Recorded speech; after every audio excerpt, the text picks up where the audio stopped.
भगवान के मंदिर में पहुंचकर ये 5 दर्शन मनुष्य नित्य करता है। पहला भगवान के चरणों का, दूसरा भगवान के नाभि कोश का, तीसरा भगवान के वक्षस्थल का, चौथा भगवान की शिखा का और पांचवा भगवान के नयन का।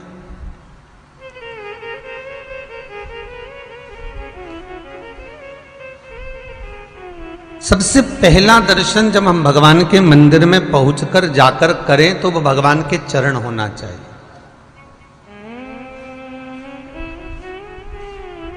परमात्मा के चरण और चरणारविंद का दर्शन कर कर भगवान से विनती करो, हे प्रभु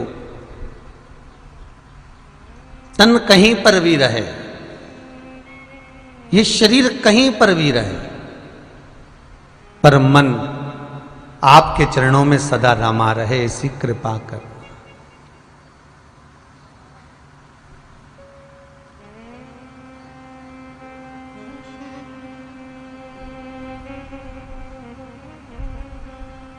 महाराज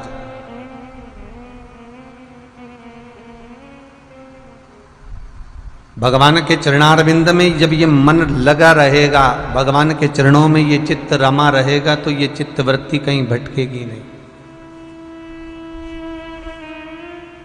भीष्म पितामह ने भगवान कृष्ण से शब्द कहा था। कृष्ण जब भीष्म पितामह से कहते हैं कि पितामह तुम अपने प्राणों को त्यागते क्यों नहीं हो, आखिर आप अपना प्राण क्यों नहीं त्यागते? अब तो उत्तरायण हो गया सूर्य, अब तो कृपा करो और त्याग दो। कितनी बाणों की सैया पर आप पड़े हुए हो, कितने बाणों पर आप पड़े हुए हो, कितना कष्ट आप अपने जिंदगी में झेल रहे हो, कितने कष्ट में आप पड़े हुए हो, और इस कष्ट के भीतर यदि आप इतना दुख झेल कर पड़े रहोगे तो तकलीफ तो मुझे भी होगी ना।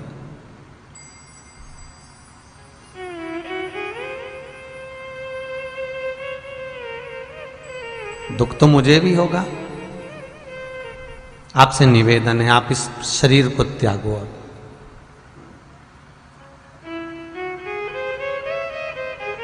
ये शरीर अब छोड़ दीजिए। भीष्म पितामह कहते हैं कृष्ण में शरीर तो आज छोड़ दूं, मुझे दिक्कत नहीं है, पर दिक्कत केवल इतनी सी है कि मेरी एक बेटी कुंवारी है और उस बेटी का ब्याह हो जाए तो बाप फिर मर जाए तो कोई दिक्कत नहीं।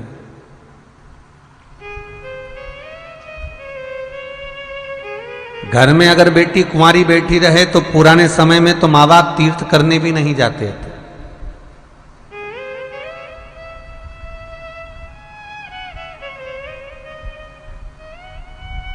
अगर घर में बेटी कुंवारी बैठी और तुम कहो कि मैं मर जाऊं तो मर भी नहीं सकता जब तक कन्यादान ना कर दो। भगवान कृष्ण कहते हैं पितामह आपने तो जीवन भर व्रत लिया था कि कुंवारे रहोगे, तो तुम्हारी बेटी कहां से आ गई थी? भीष्म पितामह कहते हैं ये सब बात का प्रसंग है, पहले तो तू हां भर दे कि तू मेरी बेटी से विवाह करने को तैयार है। भगवान बोले मैं आपकी बेटी से कैसे विवाह कर सकता हूं? कृष्ण चले गए। अर्जुन ने पूछा आज बड़े मौन बैठे हुए हो, क्या बात है? भगवान कहते हैं अर्जुन मुझे एक बात समझ में नहीं आती, पितामह ने कहीं गोपनीय रूप से कोई विवाह तो नहीं कर रखा? आज पितामह कुछ ऐसे शब्द कह रहे थे कि तुम्हारी अगर कोई तुम्हें विवाह करना है मेरी बेटी के साथ, तो उनकी बेटी कहां से आ गई?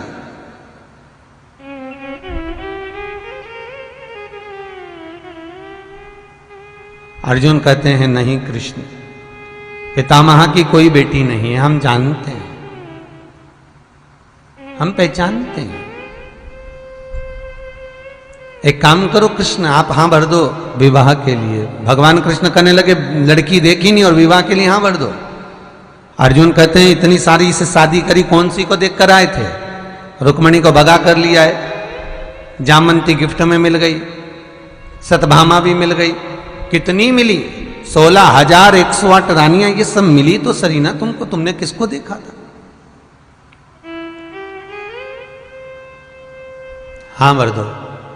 आज भगवान कृष्ण भीष्म पितामह के सामने जाकर कहते हैं, पितामह मैं तुम्हारी कन्या से विवाह करने को तैयार हूं, लाओ लड़की कहां है, बेटी लेकर आओ आपकी।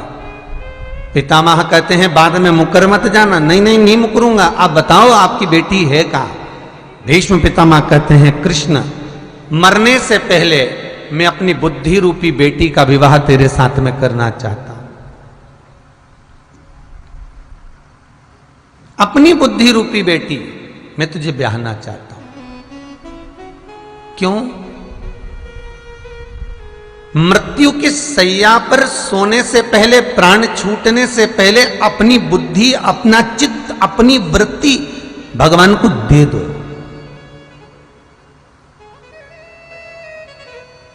भगवान को प्रदान कर दो कि ये मन, ये चित्त, ये वृत्ति अब आपको दे दी।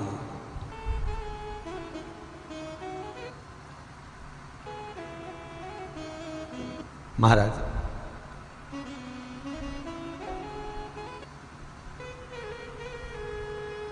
इसलिए प्रथम दर्शन में पहला दर्शन है चरण। 5 दर्शन में प्रथम दर्शन है चरण, और चरणारविंद का यदि स्मरण कर लिया, भगवान के चरणों का दर्शन करो तो कह दो कि ये शरीर कहीं पर भी रहे, कहीं पर भी जाए, पर ये मन भटके ना, और ये मन आपके चरणों में सदा रमा रहे।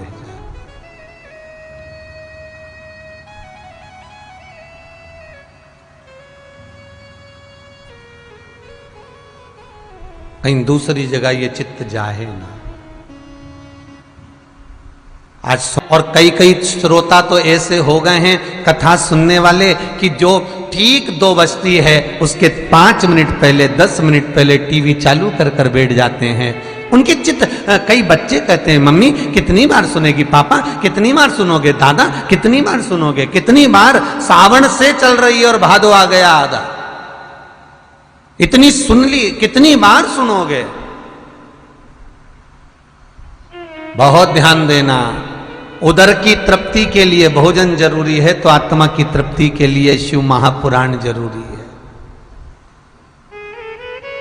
ये जीने का ढंग सिखा देती है।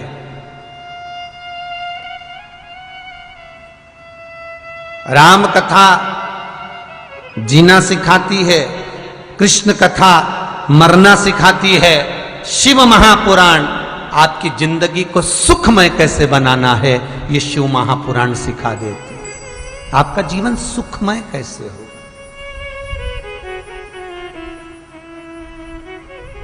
अब वेदव्यास जी ने किसी पुराण में ये नहीं लिखा कि इसके करने से ये होगा, यहां ये चढ़ा दो, यहां बेलपत्री चढ़ा दो, यहां शमी पत्र चढ़ा दो, यहां काली तिल्ली चढ़ा दो, यहां पर जौ चढ़ा दो। ये वेदव्यास जी ने किसी पुराण में नहीं लिखा। अगर वेदव्यास जी ने लिखा तो केवल शिव महापुराण के अंतर एक एक खंड में 24,000 श्लोक के जो खंड करे हैं, 7 जो खंड करे गए, 12 संहिताएं बनाई गई, एक एक संहिता में, एक एक खंड में वेदव्यास जी एक एक वर्णन कर रहे हैं कि इसके करने से ये फल की कामना होगी, इसके करने से यह फल प्राप्त होगा।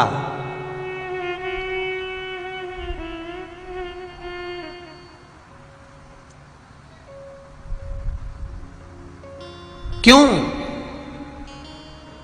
क्योंकि मनुष्य पृथ्वी पर रहता है और देव अधिदेव महादेव भी पृथ्वी पर रहते हैं। वो कैलाश पर, और कैलाश कहीं बैकुंठ में नहीं है, कैलाश कहीं ब्रह्मलोक में नहीं है, कैलाश किसी स्थान पर नहीं है। कैलाश अगर है तो यही पृथ्वी पर है। आप और हम सब कैलाश पर ही तो रह रहे हैं। ये संपूर्ण ब्रह्मांड वही तो है। और एक बहुत सुंदर निवेदन आप सबसे, कैलाश के शिखर पर चढ़ना और वहां जाकर बैठकर तप करना कठिन है। आप नहीं जा सकते, मत जाओ। आप कैलाश पर नहीं जा सकते, वहां बैठकर तप नहीं कर सकते, अमरनाथ की गुफा में बैठकर साधना नहीं कर सकते, मत बैठो। पर शिव महापुराण की कथा कहती है कि घर में बैठकर भी इस मन को, इस वृत्ति को, इस चित्त को आप कैलाश पर्वत बना लीजिए। घर में बैठकर भी इस मन को, इस बुद्धि को, इस चित्त को आप अमरनाथ बना लीजिए। इस मन को आप केदारनाथ बना लीजिए। इस मन को इतना शीतल बना लो, इतना शांत, इतना स्नेही बना लो कि दुनिया के लोग कहें कि ये शंभु, ये शंकर, ये त्रिकालदर्शी, ये कैलाशी, ये अविनाशी का भगत आ रहा है।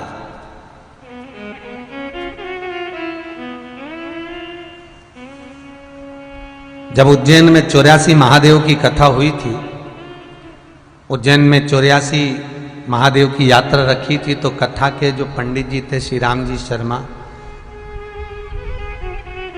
गोपाल मंदिर वाले पंडित जी, मुख्य यजमान बने थे पंडित जी। आपने सबने टीवी पर कथा भी देखी थी। जहां बैठ गए, जो मिल गया पा लिया, 2 रोटी का आनंद कर लिया, जीवन सुखमय और शांतिपूर्ण जी रहा है। हमने उनसे कहा, आपके मुंह से कभी हमने तेज आवाज नहीं श्रवण करी। आप 5 दिन के यजमान बने, पर आपके मुख से कभी हमने कोई ऊंचे शब्द नहीं श्रवण करे। आपने किसी को बुलाकर ऐसा भी नहीं कहा कि मुझे ये सामान ला दो।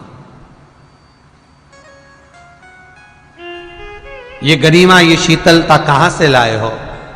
शर्मा जी कहते हैं, महाराज जी, गुरुदेव शंभु की नगरी में रह रहे हैं, कैलाशपति महादेव की नगरी में, इस उज्जैनी महाकाल की नगरी में हम रह रहे हैं।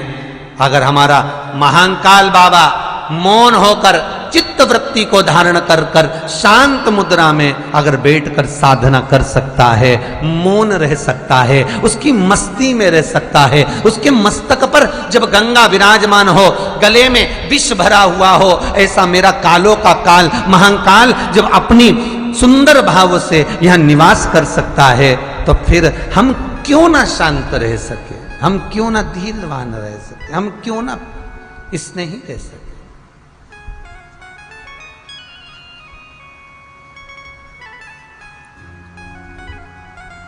हम तप साधना में नहीं डूब सकते तो मन को तो शांत बना सकते।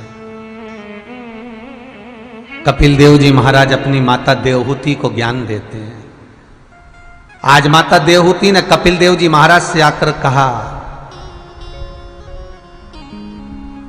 आज माता देवहूति ने कपिल जी से कहा, कपिल मेरा बुढ़ापा आ गया है। ये बुढ़ापा बड़ा बुरा होता है, ये बुढ़ापा बड़ा विचित्र है, ये बुढ़ापा बड़ा बेकार है। कपिल जी कह रहे हैं अपनी मां से।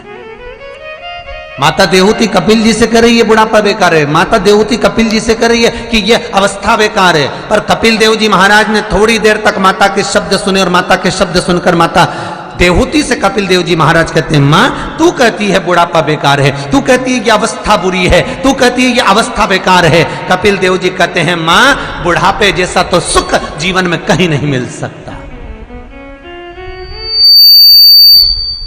बुढ़ापे जैसा आनंद जीवन में कहीं नहीं मिल सकता। मां तू कह रही है बुढ़ापा बेकार होता है, मां तू कह रही है कि बुढ़ापा विचित्र होता है, नहीं मां।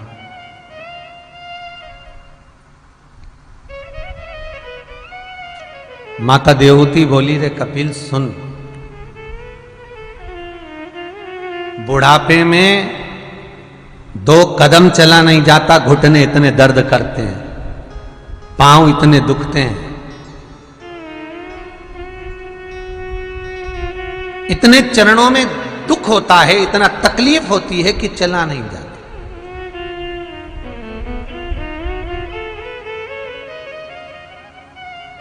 मैंने आपको इस व्यासपीठ से वर्णन करा था आपको पहले भी कि शिवरात्रि के दिन रात को 12 बजे शंकर के शिवलिंग पर चढ़ी हुई बेलपत्र को उठाकर रात के 12 बजे मंदिर का शिखर देखकर चबा चबा कर खाओ तो घुटने में आराम लगेगा, तकलीफ ठीक होगी। पर वो शिवरात्रि के दिन ही होता है, मूल शिवरात्रि के दिन 12 बजे रात को उसको पाइए।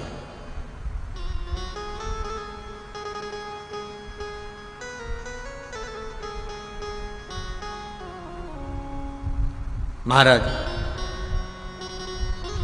सूरत से किसी बहन ने अपना फोटो भी डाला है और एक मैसेज भी डाला है। समीर जी के पास से, अगर टीवी चैनल वालों के पास ना हो तो उनसे लेकर दिखाना।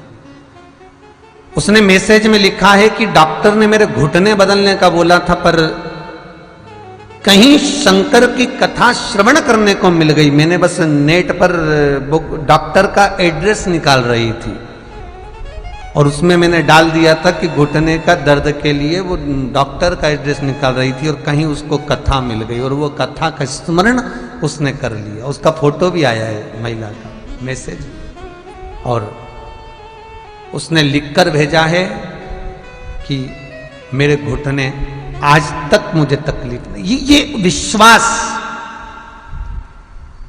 ये भरोसा। कपिल देव महाराज से माता देवहूति कह रही, बुढ़ापे में पांव बेकार हो जाते हैं। कपिल जी महाराज कहते हैं, मां बुढ़ापे में भगवान पांव क्यों बेकार कर देता? बुढ़ापे में भगवान क्यों पांव बेकार करता है? उसका कारण केवल इतना सा है, मां, कि तूने जगत में खूब घूम लिया, तू जगत के रंग खूब देखकर आ गई, पूरे जगत को घूम कर आ गई मां, पर अब इस जगत में तुझे नहीं घूमना है। अब घर में बैठकर तुझे साधना करना, घर में बैठकर अब तुझे भजन करना है।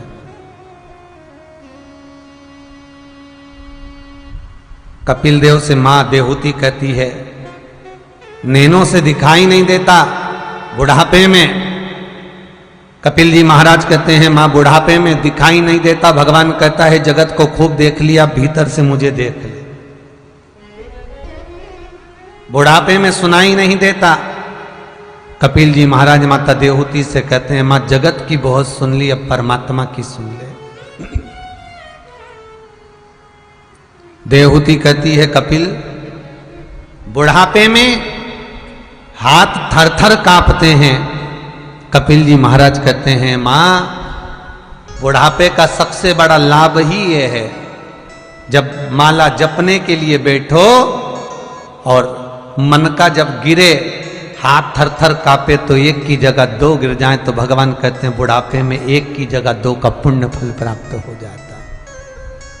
अवस्था,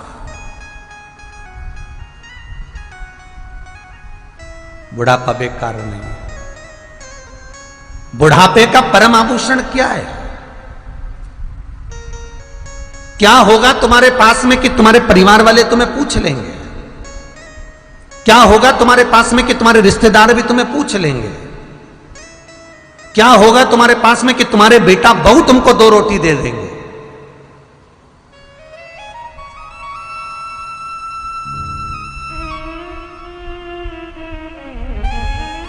बेटा बहू अलग रह रहे हैं, सास ससुर अलग रह रहे हैं, दो बेटे दो बहू, चार बेटे चार बहू, सब अलग, और बुढ़ा बुढ़ी ढोकरा ढोकरी घर में।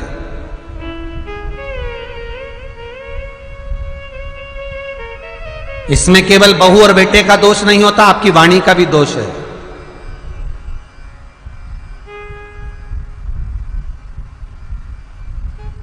ईमानदारी से बोलना जीजियों, बिल्कुल ईमानदारी से बोलना। अवस्था तो आपकी आ गई, पूरी जिंदगी आप, बुढ़ापा अवस्था तो आ गई, पर सत्य बोलना। बुढ़ापा आते गया और तुम्हारा लोभ, तुम्हारी तृष्णा, तुम्हारी आसक्ति, परिवार का मोह, वस्तु का मोह छूट नहीं पा रहा।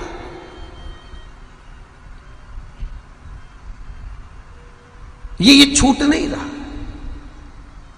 कपिल गीता में कपिल देव जी महाराज माता देवहूति से कहते हैं, क्या तुम्हारे पास होगा कि तुम्हारी बहू भी तुम्हें दो रोटी दे देगी? क्या तुम्हारे पास होगा कि तुम्हारे रिश्तेदार भी तुम्हें पूछ लेंगे? क्या तुम्हारे पास होगा कि तुम्हारे अड़ोसी पड़ोसी नातेदार कुटुंब वाले भी तुमको मान लेंगे, तुम्हारे को दो रोटी दे देंगे, तुम्हारा सम्मान करेंगे? क्या होगा तुम्हारे पास में? तो देवहूति कहती है, धन, रुपया। कपिल जी महाराज कहते हैं, मां, जगत इतना विचित्र है कि लोग दो रोटी रूखी खाना पसंद करते हैं। पर किसी के सुनना पसंद नहीं करते। धन नहीं, कई लोग सोचते मेरे पास धन है तो मेरे बेटा बहू मुझे पूछेंगे, मेरे पास धन है तो मेरे बेटी दामाद मुझसे पूछेंगे, मेरे पास धन है तो मेरे को सब पूछेंगे। पर हृदय चित्त से सेवा नहीं करेंगे, मन से सेवा नहीं करेंगे, केवल धन की सेवा करेंगे। कपिल जी महाराज कपिल गीता में कहते हैं बुढ़ापे का परम आभूषण है मौन। चुप रहिए, इस मौन वृत्ति को धारण कर लो, इसको चुप रहना प्रारंभ कर लो। आग लगे बस्ती में अपन रहो मस्ती में, मौन रहिए। अच्छा सत्य बोलो, तुमने कुछ बहू को बोला और बहू नहीं सुनेगी तो दुख किसको होगा? जितने टीवी के सामने बैठे हो सब बोलना ईमानदारी से। तुमने बहू को बोला कि बेटा ऐसा कर ले और बहू नहीं करेगी तो दुख किसको होगा? तुम्हें। तो क्यों बोलो भाई, किस लिए बोल रहे हो?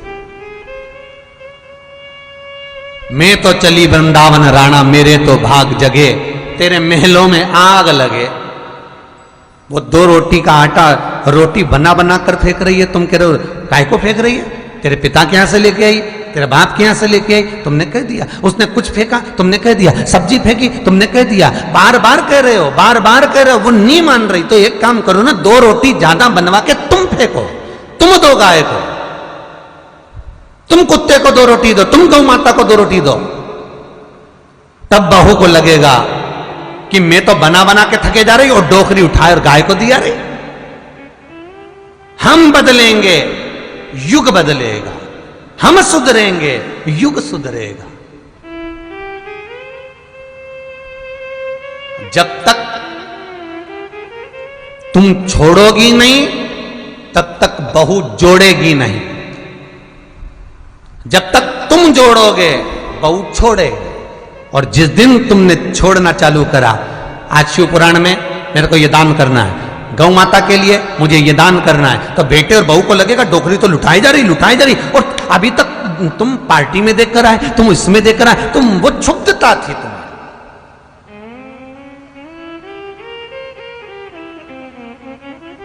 इतनी पुरानी पुरानी साड़ियां डोकरियों के पास पेटी में भरी भराई रखी है। बहू के दे मम्मी, एक दे दे पहनने को, दूंगी अभी जरा, त्योहार पे दूंगी। और मालूम पड़े त्योहार आए और उससे पहले डोकरी तो निपट जाए तो फिर वो साड़ी तो बहुओं के पास है ना, फिर वो रकम बहुओं की है ना, सब धरा हुआ सब उन्हीं को मिलेगा ना। तो क्यों ना चित्तवृत्ति रखकर। कपिल गीता में कपिल देव जी महाराज कह रहे हैं अपने मन को बड़ा मनाओ, वाणी को मौन रखो। बुढ़ापे का परमाभूषण है। 4 लोग आपका सम्मान करेंगे, 50 लोग आपके आगे पीछे घूमेंगे। ये जितने मंत्री संतरी होते हैं, नेता गण होते हैं, इनके पीछे दुनिया के लोग केवल पैसे के चक्कर में घूमते हैं कि यहाँ का टेंडर मिल जाएगा, यहाँ का ये काम हो जाएगा, वहां का ये काम हो जाएगा, वहां से ये फायदा हो जाएगा। ये जितने चेले चपाटे घूमते हैं मंत्री संतरी के पीछे, नेता गणों के पीछे, ये केवल इसलिए घूमते हैं कि इनका ये काम हो जाएगा, उनका ये काम हो जाएगा। पर ईमानदारी की बात है, जब वक्त आएगा और कुर्सी छीनी जाएगी तब तुम्हारे साथ कोई खड़ा नहीं मिलेगा। क्यों? क्योंकि तुम वाणी के धनी नहीं हो पाए, तुम व्यवहारिकता के धनी नहीं हो पाए, तुम प्रेम के धनी नहीं हो पाए। मेरा निवेदन है, बुढ़ापे को सुंदर बनाना है तो वाणी में थोड़ी सी मिठास ले आओ। बुढ़ापे को सुंदर बनाना है तो अपनी वाणी को थोड़ा मौन कर लो। बुढ़ापे में अगर जगत से आदर पाना है, सत्कार पाना है, सम्मान पाना है, सारे जगत में अगर तुम्हें अपना नाम करना है तो तुम्हें व्यवहार बदलना पड़ेगा, अपनी व्यवहारिकता को प्रेम में बदलना पड़ेगा। हम जगत को ना बदलें, बदलना हमें पड़ेगा।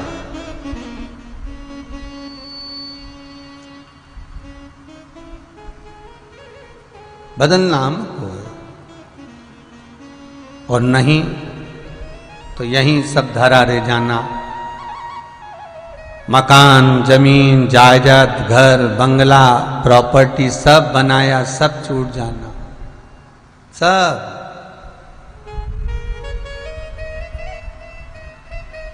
बनाने को हम भी हमारा घर बना लेते। कभी आप लोग जितने सुन रहे हो, कभी घर आकर देखना, वही 4 कमरे का मिलेगा। तुम्हारे घर में तो एसी भी लगा मिलेगा, हमारे यहाँ एसी भी नहीं है। तुम्हारे यहाँ तो चाय पीने की वो लकड़ी की सामने टेबल भी मिलेगी, वो हमारे यहाँ टेबल भी नहीं।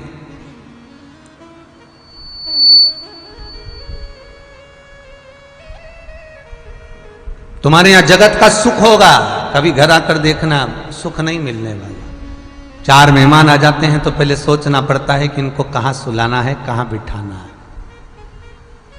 फिर भी एक दिल में, मन में एक अभिलाषा थी कि कथा सत्संग करा, लोगों ने ना जाने कहां कहां का दान दिया, पुण्य करा, उस धन को कहीं सत्कर्म में लगाकर चले जाएं।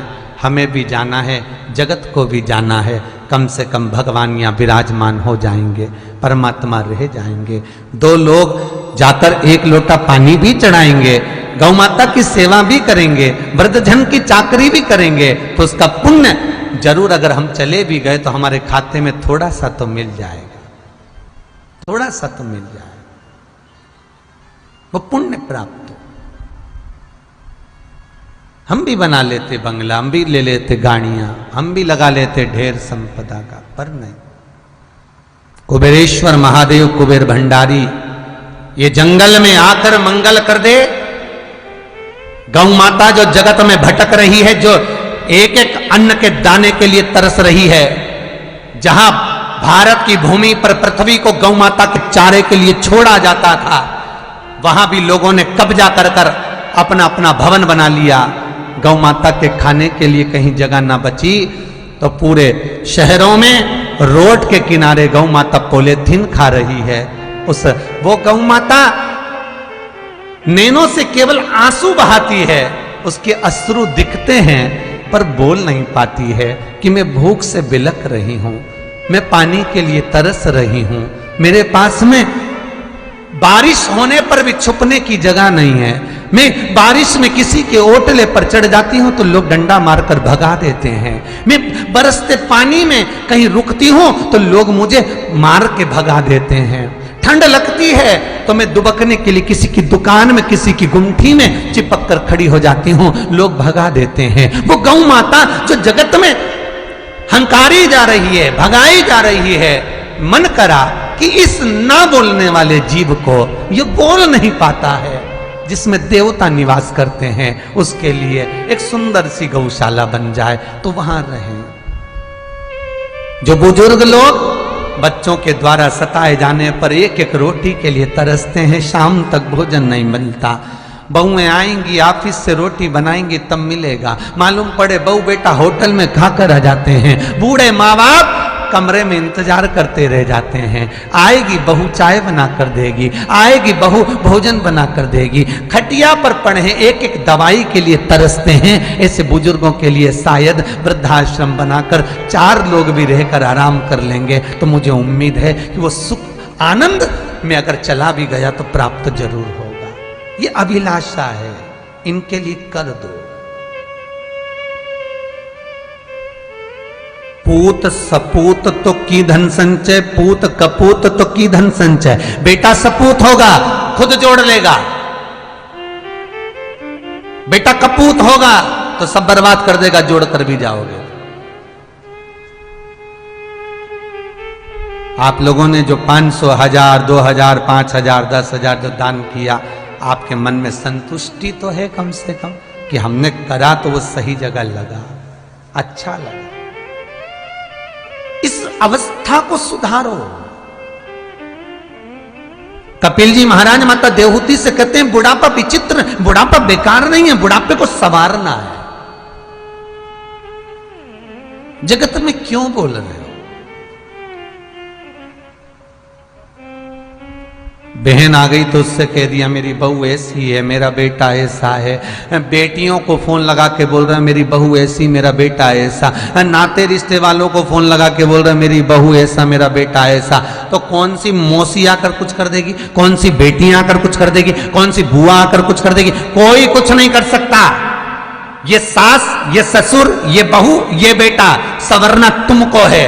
निंदा करने की जगह थोड़ा बैठकर भगवान का एकांत में भजन कर लेना। इन किसी को फोन लगाकर मत कहना कि मुझे ये तकलीफ है, मेरी बहू मुझे तकलीफ दे रही है, मेरा बेटा मुझे तकलीफ दे रहा है। अगर कहना तो मेरे विश्वनाथ से कहना, मेरे शंभू से, मेरे शंकर से कहना, जो दुनिया के दुख हरता है तुम्हारे भी हर लेगा। एक बार उसके सामने जाकर मंदिर में बैठकर बस इतना कह देना, उसका नाम बता देना कि ये है और इसने ऐसा करा है, बस उसके बाद शंकर निर्णय देगा, इसके बाद शिव निर्णय देगा कि करना शंकर को क्या है। पहले अदालत नहीं होती थी, पहले पंचायत नहीं होती थी,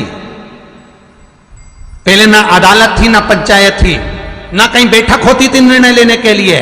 बस अगर किसी ने कुछ करा तो उसको शंकर के मंदिर में ले जाके खड़ा करते थे, उठा गंगा जली और बोल दे तूने ऐसा नहीं करा। क्यों? क्योंकि दुनिया का विश्वास केवल शंकर पर होता था, दुनिया का विश्वास केवल शिव पर होता था। क्यों? क्योंकि बैकुंठ में भगवान विष्णु है, ब्रह्मा ब्रह्म लोक में विराजमान है, इंद्र लोक में विराजमान है, मृत्यु लोक का अगर कोई देव है तो वो महादेव है, और सही निर्णय वही कर सकता है जो शंभू है, जो शंकर है, जो त्रिकालदर्शी, जो कैलाशी अविनाशी। क्यों? क्योंकि अगर स्वर्ग का सुख भी देगा मृत्यु लोक में तो वही देगा, और नरक जैसा भुगताएगा भी तो वही भुगताएगा। कर्म का दंड उसी को देना है, जैसा करोगे वैसा भरोगे। अगर आज आप अपने माँ बाप का सम्मान नहीं करोगे तो तुम्हारे भी भगवान ने औलाद दी है, तुम्हारे भी भगवान ने बेटे और बेटी दी है, तुम्हारा सम्मान नहीं कर पाएंगे, तुम्हारा आदर नहीं कर पाएंगे। पहले भी कथा में कहा है, मंदिर में दिया मत लगाना, अगरबत्ती मत लगाना, पर किसी के चेहरे पर प्रसन्नता ला कर दे देना, वो दिया अगरबत्ती से बढ़कर होगा। दीपावली पर आतिशबाजी चलाने से पहले किसी के हृदय चित्त में, किसी के मन में प्रेम का आतिशबाजी फैला देना, थोड़ा सा प्रेम दे देना।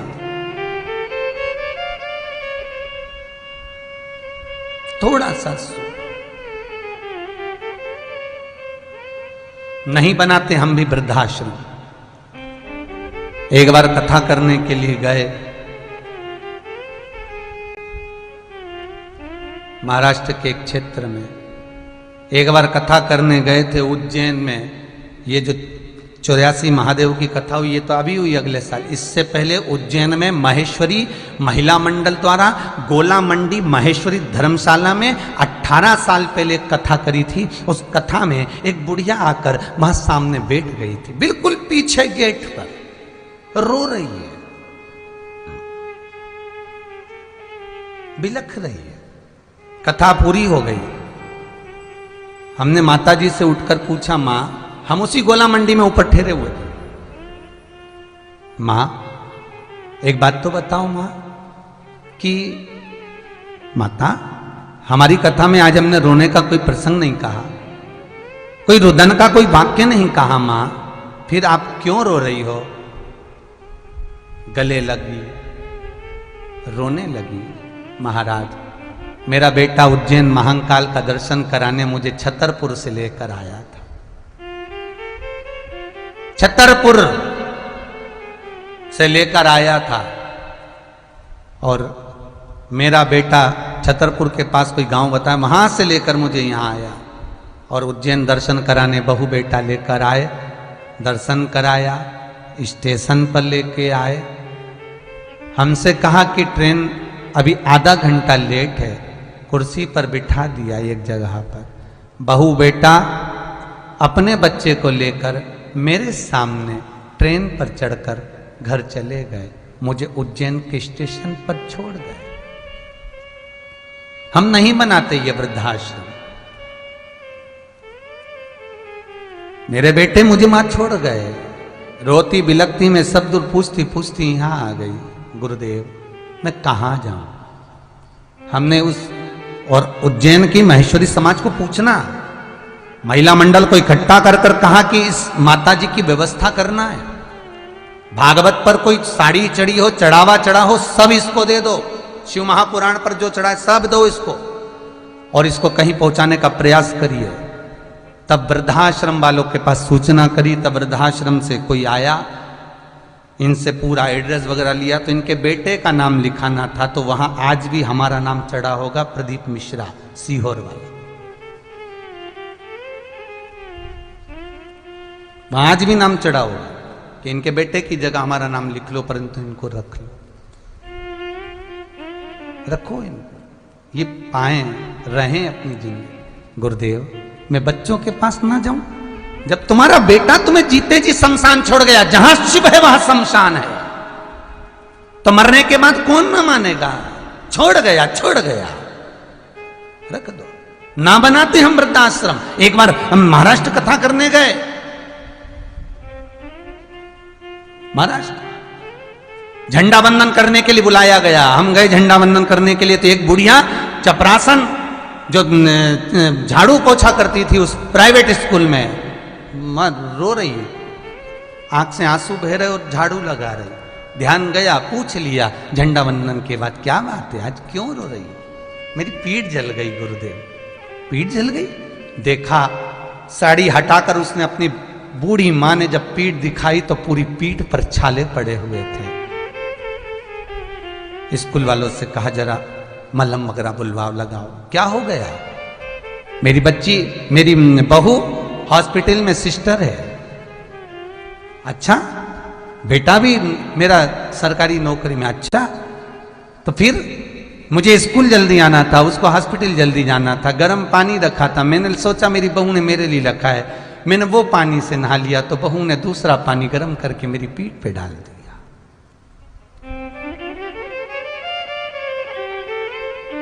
इसलिए शायद ये जो दुख देखा गया है, तो ये वृद्धाश्रम का निर्माण जो आप करा रहे हो, आपके दान से, आपके पुण्य से, हम नहीं बनवा रहे, आप बनवा रहे हो।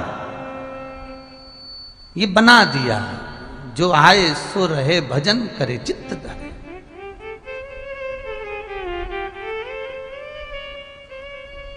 ये जीवन विचित्र है, मानव की देह बड़ी विचित्र है।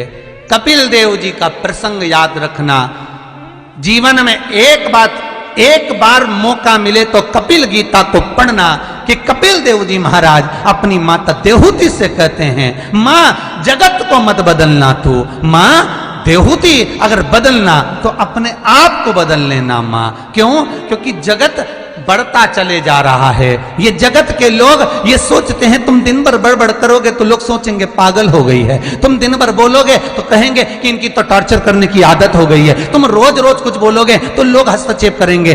पत्नी पति से कहेगी तुम्हारी माँ पागल हो गई, दिन भर टोकती रहती है, बेटा माँ से कहेगा माँ क्यों बोलती है। बस यही क्रम करते करते घर टूट जाता है। अरे आग लगे बस्ती में, अपन रहो मस्ती में। जिंदगी जीना कितनी है, भजन कर कर जियो। और अगर दिल में थोड़ा सा भी दुख है, अगर दिल में थोड़ी सी भी तकलीफ है, तुम्हारे जीवन में अगर तुम्हारे भीतर कष्ट है, तो मेरे महादेव के चरणों में जाकर, मेरे कुबेर भंडारी के चरणों में जाकर, मेरे कुबेरेश्वर के चरणों में जाकर, मेरे शंकर के पास जाकर दिल से एक बार कहना कि मुझे ये दुख है।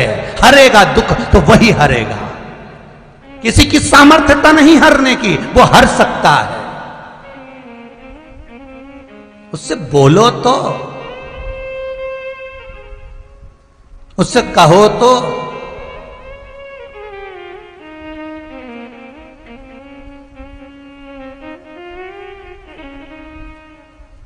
हम दुनिया को अपना बनाते, उसको नहीं बना पाए जिसको बनाना था।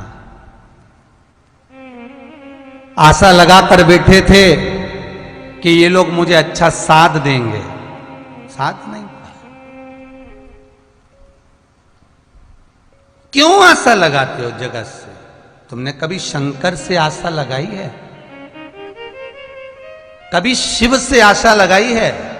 कभी उस परमात्मा से, कभी उस ठाकुर से, कभी उस गोवर्धन नाथ से, कभी श्री जी बाबा से, कभी मुरली मनोहर से, कभी कृष्ण से, कभी राम से आशा लगाई है?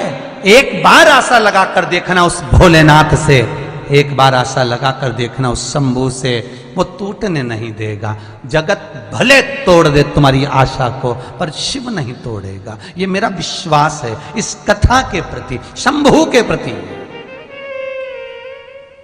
ये मेरा विश्वास है मेरे शंकर पर।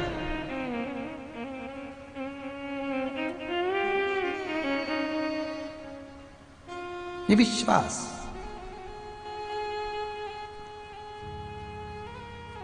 हम जगत को अपना बनाने का प्रयास करें, पर ना।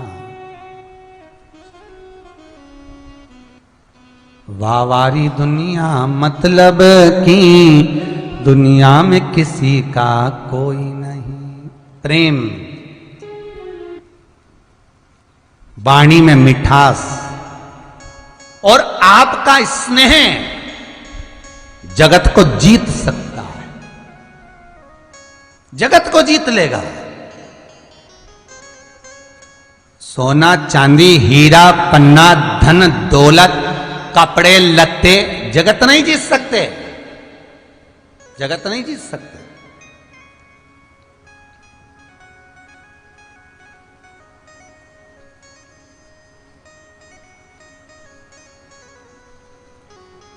बस उस शिव की शरण में जाकर उस शंकर का अनुमोदन कर कर उसके चरणारविंद को रमते हुए दिल से कह देना, भोलेनाथ बस तू मेरा है उनमें तेरा हूं, जगत सब फिरते, दुख भी आया तो तू निभाना।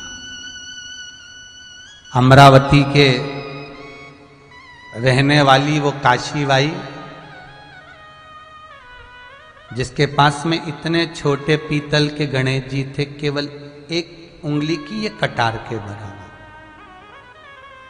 वो हमारे साथ में नर्मदा की परिक्रमा कर रही थी, बहुत बूढ़ी, इतने बड़े गणेश जी उसके पास में थे, पीतल के, एक स्टील की डब्बी में कपड़ा था, उसके अंदर गणेश जी रखे थे। कहीं नर्मदा के घाट पर गणेश जी नहाते समय कहीं लुढ़क गए, मिले नहीं, बहुत रोई, बहुत। हमने कहा काशीबाई क्या हो गया, मेरा गणेश या घूम गया। तू कहां नहा रही थी? मैं वहां नहा रही थी। गणेश जी को कहां निलाया था? मैं ही साथ में निलाया था। नर्मदा जी के पत्थरों के बीच में वो फंस गया था, बड़ी मुश्किल से पानी शांत हुआ, चमका पीतल का, तब निकल कर हाथ में से काशीबाई को दिया। अमरावती के सती मंदिर के पास में किराए की खोली में काशीबाई रहती थी। एक ही बात कहती थी, मेरा कोई नहीं, पर मरूंगी तो मेरा गणेश जरूर आएगा मुझे ले जाने के लिए। और आप मानोगे नहीं, कभी अमरावती के लोगों से फोन लगाकर पूछना कि यहाँ काशीबाई सती धाम के पास में रहती थी, सती मंदिर के पास, रानी सती मंदिर के पास। जब काशीबाई मरी, उसके परिवार में कोई नहीं था। जब मरी, किसी को नहीं मालूम पड़ा कि कब मर गई। 3 दिन जब बॉडी सड़ी, बदबू आई, मोहल्ले के लोग आए निकालने के लिए, तो कोई अंदर नहीं गया। सामने से एक हाथी वाला निकल कर जा रहा था, लोगों से सूंड से कुछ मांगता, उसको गांव के लोगों ने, मही के लोगों ने, कॉलोनी के लोगों ने रोका। हाथी की सूंड से काशीबाई को उठवाया और जगत के लोग कंधे पर मुर्दे को लेकर जाते हैं, वो काशीबाई हाथी की पीठ पर बैठकर शमशान तक गई। कभी किसी से पूछना अमरावती की ये कथा बताएंगे, ये अभी की, ज्यादा हो गए होंगे 10-1 साल, बस 10 साल से ज्यादा नहीं, 10-12 साल। लोग ये प्रश्न कल करा था कि भगवान आता है कलयुग, अरे भाई बुलाओ तो, क्यों नहीं आएगा? आएगा, बस उसको दिल से, भाव से, प्रेम से, चित्त वृत्ति से उसको जब बुलाओगे तो वो आएगा। उसके हृदय चित्त में, फिर कहूंगा, यदि सुंदरता होगी आपकी तो लुच्चों की नजर जरूर होगी, और यदि धन होगा आपके पास में तो चोर की नजर जरूर होगी। और अगर दिल में भगवान के प्रति भक्ति होगी तो भोलेनाथ की नजर, भगवान की नजर जरूर होगी।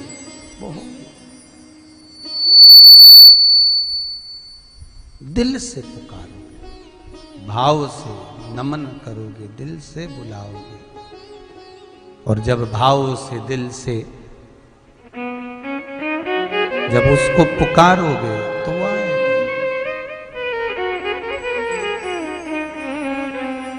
इतने टीवी के सामने बैठे हो, फेसबुक यूट्यूब पर सुन रहे हो, ऑनलाइन सोमवंशी परिवार हरदोई जो कथा करवा रहा है, दिल से भाव से अगर शिव को बुलाओगे वो दूर नहीं है, यहीं तुम्हारे नजदीक में कंकर में भी शंकर है। कब प्रकट होकर सामने आ जाए भरोसा नहीं। दिल से पुकारोगे वो आएगा, दिल से प्रेम से कहो उसको। 5 दर्शन में पहला दर्शन है चरण का। शरीर कहीं पर भी रहे पर ये मन शिव के चरणों में रहे, शंकर के चरण। महाराज दूसरा दर्शन है भगवान के नाभि कोश का। और नाभि का दर्शन करो तो भगवान से विनती करना, भगवान आपकी नाभि इतनी गहरी है कि ब्रह्मा जी भी जिसका छोर ना पा पाए। ब्रह्मा जी तो नाभि से प्रकट हैं। सब दूर भ्रमण करने के बाद ब्रह्मा वापिस नाभि में से भगवान के ही उदर में प्रवेश कर जाते हैं कि मैं जान ही नहीं पाया कि कितनी गहरी है। भगवान ने ब्रह्मा को कमल के पुष्प पर बाहर निकाल दिया। भगवान से कहना, प्रभु जैसे नाभि गहरी है वैसे भव सागर गहरा है। आपने ब्रह्मा जी को बाहर निकाला, इस भव सागर से हमको भी निकाल दिया। हमको तीसरा वक्षस्थल, हृदय। भगवान के हृदय का जब दर्शन करो, वक्षस्थल का दर्शन करो, तो वक्षस्थल का दर्शन कर कर भगवान से निवेदन करना, वक्षस्थल का दर्शन कर कर भगवान से कहना, हे भोलेनाथ त्रिकालदर्शी कैलाशी। सारे संतों को, महात्माओं को, जोगियों को, सन्यासियों को, तपस्वियों को, साधकों को, उपासकों को मैं कहां ढूंढने जाऊंगा, कहां प्रणाम करने जाऊंगा। हे भोलेनाथ, सब आपके भीतर, आपके हृदय में निवास करते हैं, इसलिए मैं उनको नमन करता हूं। तुझ में राम, मुझ में राम, सब में राम समाया है, जित देखो उत राम की ही माया। सबके भीतर राम है, सबके भीतर। बस समझने वाला चाहिए कि वो समझता क्या है। हर एक व्यक्ति में, हर एक जीव में वही बसता है। चौथा दर्शन भगवान की शिखा, जटा। और 5वां दर्शन है भगवान के नयन। एक बार माता पार्वती जी ने शिवजी से पूछा था, भगवान शंकर से प्रश्न किया था। पार्वती शिव से कहती है, भोलेनाथ आपसे इतने सारे लोग मिलने आते हैं और आप नयन बंद करके बैठे रहते हो। कभी नेत्र खोल के मिला तो करा करो कि कौन आया है, कभी देखा तो करा करो कि कौन आया आपसे मिलने के लिए। शंकर भगवान बोले, पार्वती मेरे नेत्र बंदे और बंद ही रहने दे तो अच्छा है। क्यों? पार्वती जी ने पूछा तो शंकर जी बोले, देख पार्वती सुन ले अच्छे से। पार्वती, दुनिया के लोग जब अपने काम से आते हैं तो मैं नेत्र बंद कर कर बैठा रहता हूं, पर दुनिया के लोग जब मुझसे मिलने आते हैं तो मैं नेत्र खोलकर उनका दीदार, उनका दर्शन कर लेता हूं कि कौन आया कौन गया, कौन आया कौन गया मैं देख लेता हूं। 5वां दर्शन है नयन का। ये 5 दर्शन जीव की पंचम इंद्रियों को परमात्मा तक मिलन कराने के लिए, चाहे फिर वो कर्म इंद्रिय हो, चाहे फिर वो ज्ञान इंद्रिय हो, भगवान का मिलन उसमें हो जाता है। और आप सबने कथा सुनी होगी कि भगवान शंकर के पास में जो नंदी है, वृषभ है, जो नंदी भगवान शिव के पास में है, ये कोई ऐसे ही प्राप्त नहीं हो गया। भगवान शंकर इस धर्म रूपी नंदी पर ऐसे ही नहीं बैठ गए। मां जगत जननी शेर पर बैठती है और भगवान भूत भावन वृषभ नंदी पर, और नंदी धर्म है। उस नंदी पर ऐसे ही नहीं बैठ गए, घोर तप प्रजापतियों ने करा, घोर। विश्वकर्मा जी के कहने पर प्रजापतियों ने खूब तप करा, खूब साधना करी, हजारों वर्ष तक प्रजापति तप करते रहे, हजारों वर्ष तक, हजारों वर्ष तक प्रजापति तप करे।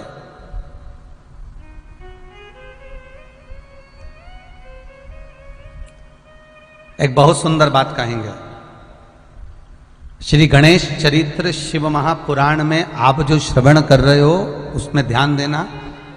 बुधवार के दिन दुर्गाष्टमी है, गौरी अष्टमी है, राधाष्टमी है महाराज। और बुधवार के दिन जो अष्टमी पड़ रही है बड़े समय के बाद आनंद करने वाली है महाराज। जो गणेश जी के चतुर्थी से लेकर वैकुंठ आनंद में अनंत चौदस तक जो पड़ रही है उसके आनंद सुख को अपन धारण करें। जिसको स्वप्न में सर्प दिखते हो, जिसको रात भर स्वप्न ही स्वप्न बिल्कुल फिल्म जैसे चलते रहते हो, रात को बस केवल नेत्र बंद है और स्वप्न एक जैसे दिख रहे हो, एक जैसे स्वप्न चल रहे हैं महाराज। पूरी रात एक स्वप्न पूर्ण होता है, दूसरा स्वप्न आ जाता है, दूसरा स्वप्न पूर्ण होता है, तीसरा स्वप्न आ जाता है, तीसरा पूर्ण होता है, चौथा स्वप्न आ जाता है। जिनको रात भर स्वप्न पे ही स्वप्न नजर आ रहे हो, दिख रहे हो। निवेदन है, ये बुधवार की जो अष्टमी आ रही है उस दिन मूंग को गलाकर, हरा मूंग गलाकर उसमें थोड़ा सा चावल डालकर बिना नमक का, वो मूंग और चावल थोड़ा सा गुड़ साथ में रखकर जिस स्थान पर आप सोते हो उस स्थान पर आधे घंटे रखकर किसी वृषभ को, वृषभ मतलब बेल को, नंदी को, वो मूंग चावल और गुड़ दोपहर में 12 बजे से लेकर 4 बजे के बीच में जो खिला देता है, जिसको स्वप्न आते हैं वो अपने हाथ से सामने रखकर खिला दे महाराज। उसको स्वप्न आना, रात भर जो नींद नहीं आती, केवल स्वप्न ही स्वप्न दिखते हैं, वो स्वप्न समाप्त हो जाते हैं। वो स्वप्न दिखना समाप्त हो जाते हैं महाराज। वृषभ वो केवल एक ही बार करना है आपको। और अच्छी नींद के लिए भी आपको पहले भी वर्णन किया है। भगवान शंकर की जो 5 पुत्रियां हैं, जया, विषहरा, सामरीवारी, दोतली और देव, भगवान शिव की जो 5 बेटियां हैं, रात्रि को सोने से पहले हाथ की अंजलि में जल लेकर जया, विषहरा, सामरीवारी, दोतली और देव, इन 5 कन्याओं का नाम लेकर आचमन कर कर जो रात्रि में विश्राम करते हैं, उनको रात भर नींद चकाचक आती है। फिर उनको कोई चिंता न करने की जरूरत नहीं पड़ती, वो मस्त आनंद में सोते, गोली खाने की भी जरूरत नहीं पड़ती, उसको गोली भी नहीं खाती महाराज। शिव कथा कह रहे हैं, विश्वकर्मा जी के कहने पर प्रजापतियों ने खूब तप करा। और प्रजापतियों ने जब तप करा, प्रजापति जब तप करने में लीन हो गए, इतना घोर तप प्रजापतियों ने करा, इतना घोर तप करा, केवल शंकर को प्रसन्न करने के लिए, केवल शिव को जानने के लिए। तब इन्होंने देखा कि शंकर प्रसन्न नहीं हुए, तो भगवान विष्णु से आज्ञा करी कि प्रभु आप कुछ कहें कि हम भगवान को कैसे प्रसन्न करें। भगवान कहे, शिव को आप वृषभ दे दीजिए, धर्म प्रदान कर दो, और मैं धन्यवाद दूंगा सोमवंशी परिवार को, मैं धन्यवाद दूंगा जिंदल परिवार, राव परिवार, गंगवार परिवार, राजूरे परिवार, इन सारे परिवारों को जिन्होंने धर्म का दान दिया। शिव महापुराण लोग श्रवण कर रहे हैं, ये एक अलग प्रसंग है, पर संसार में धर्म की जय हो अधर्म का नाश हो, प्राणियों में सद्भावना हो, विश्व का कल्याण हो। ये आप लोग ऑनलाइन कथा कराकर, शिव महापुराण को जगत में सुनवाकर, घर घर में शंकर की चर्चा करवाकर, शिव का स्मरण कराकर, ये धर्म का दान दे रहे हो। धर्म दान दिया है। प्रजापतियों, तुम अपने तेज बल से धर्म को प्रकट करो, और अपने तेज बल से जब धर्म को प्रकट कर लोगे, उस धर्म को प्रकट कर कर शिव को समर्पित कर दो। बस शंकर को अगर धर्म मिल गया, शिव धर्म का ध्वज है। इसलिए शंकर को वृषभ ध्वज भी कहा जाता है। शिव को लोग वृषभ ध्वज भी कहते हैं, धर्म ध्वज, वृषभ ध्वज। शंकर जी के ऊपर जो झंडा लगता है, जो ध्वजा लगती है, उसमें नंदी बना होता है, वृषभ बना होता है, धर्म ध्वज, वृषभ ध्वज। आप एक काम करो, धर्म दे दो।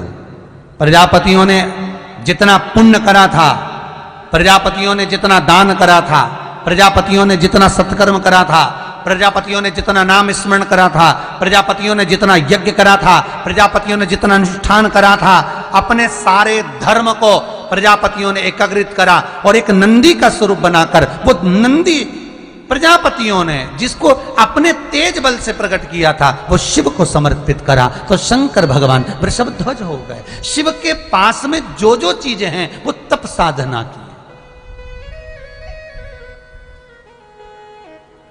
मेरे भोलेनाथ जी के पास में जो जो चीज मिलेगी सब तप साधना की मिलेगी। एक भी चीज तप साधना के बिना नहीं है, सब चीज तप साधना की। गले में सर्प है, भगवान विष्णु ने तप साधना करी भगवान शंकर से मिलने के लिए। शंकर भगवान बोले, नारायण आप हमसे मिलने नहीं आते? भगवान कहते, मेरा तो मन खूब करता है मिलने का, पर करूं क्या मैं, कैसे आऊं, यही समझ में नहीं आता। तो क्यों नहीं आते? क्योंकि हर कंकर में मुझे शंकर नजर आता है, इसलिए मैं पांव नहीं रख सकता, इसलिए आता नहीं हूं। भगवान शंकर ने देखा कि भगवान नारायण ने खूब तप किया, तो भगवान कहते हैं आप एक काम करो, पांव रखने का काम खत्म करो। कंकर पर पांव रखोगे तो शंकर लगेगा ना, तो पांव मत रखो, आप सांप बन जाओ। तो शिव जी के गले में जो सर्प पड़ा है, ये भगवान विष्णु है, तप साधना से सर्प बने। प्रजापतियों ने धर्म दिया तप साधना से, भगवान नारायण सर्प बन गए तप साधना से। भगवान शंकर के मस्तक पर जो चंद्र विराजमान है, ये तप साधना से विराजमान है, तप साधना से। शंकर भगवान के परिवार में जितने बच्चे हैं, ये भी तप साधना के। गंगा जी ने तप करा, कार्तिकेय महाराज प्रकट हुए, कार्तिकेय महाराज प्राप्त हुए। पार्वती जी ने तप किया,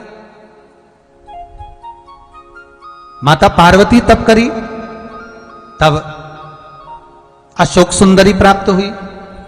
पार्वती के तप साधना से श्री गणेश जी महाराज प्राप्त हुए।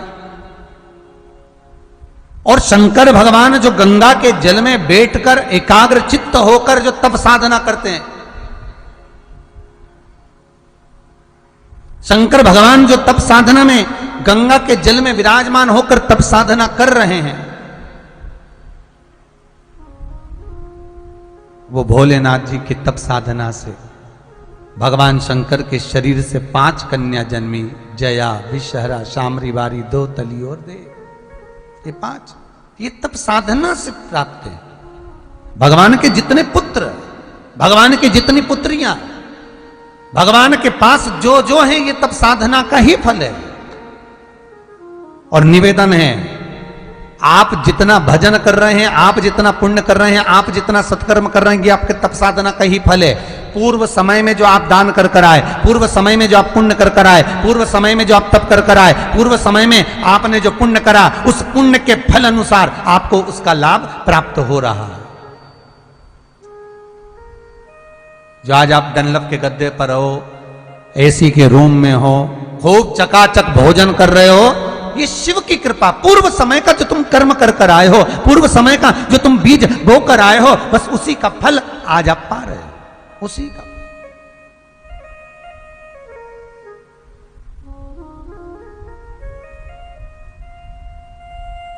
वो कहते ना, मेरे भोले के दरबार में सब लोगों का खाता, किसी को कौड़ी कम नहीं देता, किसी को दमड़ी ज्यादा। भोले बाबा के दरबार में सब लोगों का खाता,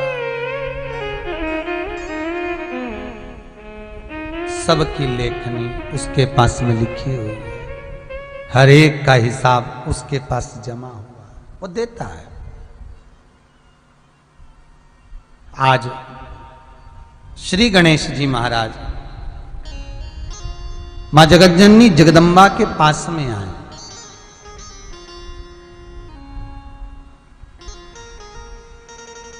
और मां जगतजननी जगदम्बा के पास में आकर श्री गणेश जी महाराज ने मां जगतजननी से, मां जगदम्बा से 3 प्रश्न करें।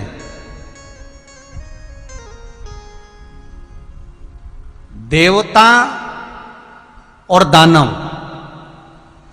इनके जो प्रश्न होते हैं, इन प्रश्न का जो आनंद होता है वो जीवन को सुख पहुंचाने वाला, सुखमय बनाने वाला। मां जगतजननी कैलाश पर्वत पर शिला पर बैठी हुई है और भगवान श्री गणेश जी महाराज आज मां जगदम्बा के पास में आकर विराजमान हो गए। रिद्धि सिद्धि अंदर भवन में भोजन बना रहे हैं। शिव का परिवार देखना कितना आनंदमय। अंदर भवन में भोजन माता रिद्धि और सिद्धि बना रही हैं। सीख लो माता पार्वती जी, माता पार्वती से सीख लो, माता रिद्धि सिद्धि से। निवेदन है माताओं से, बुजुर्ग माताओं से, सब कुछ छोड़ना पर रसोई घर मत छोड़ना। जैसे माता पार्वती बहुएं जब भोजन बनाती थी तब माता पार्वती कभी रसोई घर में नहीं जाती थी, पर माता पार्वती का नियम था जब भोजन बनाने बहुएं रसोई घर में जाए उससे पहले माता पार्वती रसोई घर में घूम कर आती थी। आप भी जाओ पर बहुएं जब भोजन बनाए जब मत जाना। आप जाओ, मना नहीं है, पर जब भोजन बनने की तैयारी हो तब देख कर आओ। फ्रिज में कितना सामान पड़ा है, रोटी कितनी पड़ी है, सब्जी कितनी पड़ी है, कितना सामान कैसा रह गया। क्योंकि आप घर के बुजुर्ग हो, आप घर के बड़े हो, आपको ध्यान रखना पड़ेगा। पर ये टॉर्चर नहीं करना है, टोकना नहीं है, बस देख कर आना, बोलना नहीं है। क्योंकि बोल भी दोगे और बच्चा भी है तो क्या कर लोगे, बोल के हो जाओगे ना पूरे, क्या मतलब बोलने, बोलना भी नहीं, बस देख कर आना। माता पार्वती प्रवेश कर कर भवन में रसोई घर में देख कर आ जाती थी। और माता पार्वती जब देख कर आई और रिद्धि सिद्धि ने भोजन सिद्ध करा, भगवान भोलेनाथ को भोग लगा, देवता होन पाए, गणेश जी महाराज, कार्तिकेय महाराज, अशोक सुंदरी, जया, विषहरा, शामरी बारी, दो तली देव, जब जी सब पा रहे हैं, देख रहे हैं।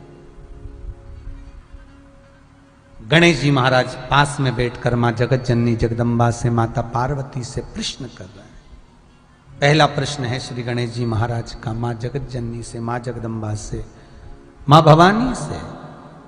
मां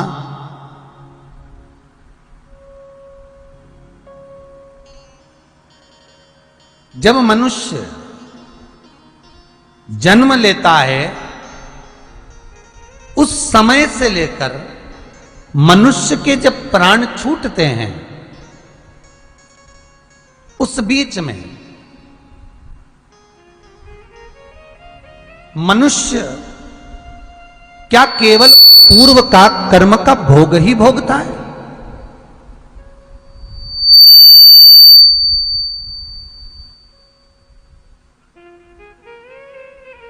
क्या केवल पूर्व के कर्म का भोग ही भोगेगा? क्या केवल पूर्व के कर्म का भोग ही भोगता है? मां जगतजननी जगदम्बा माता पार्वती श्री गणेश जी महाराज की ओर देखकर भगवान श्री गणेश जी महाराज से कहती हैं, लाडले विनायक गणेश सुनो, मनुष्य के शरीर से 21,600 श्वास प्रतिदिन निकलती है। ऐसा कोई दिन नहीं जाता जिस दिन मनुष्य के शरीर से 21,600 श्वास ना निकलती हो, प्रतिदिन। और इस 21,600 श्वास जो मनुष्य के शरीर से निकल रही है, ये श्वास जब बालक जन्म लेता है, जब बच्चा माता के उदर से पैदा होता है, जन्म लेता है, उस दिन उसके हस्त कमल में, उसके मस्तिष्क पर, उसके रेखा पर लिख दी जाती है कि इतनी श्वास इसको इतने समय तक ग्रहण करना है, छोड़ना है।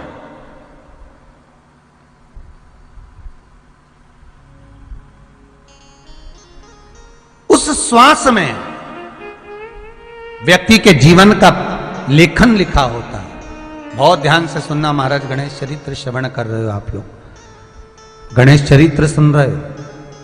शिव महापुराण का सबसे श्रेष्ठतम चरित्र है ये 3 प्रश्न, बहुत ध्यान से सुनिएगा।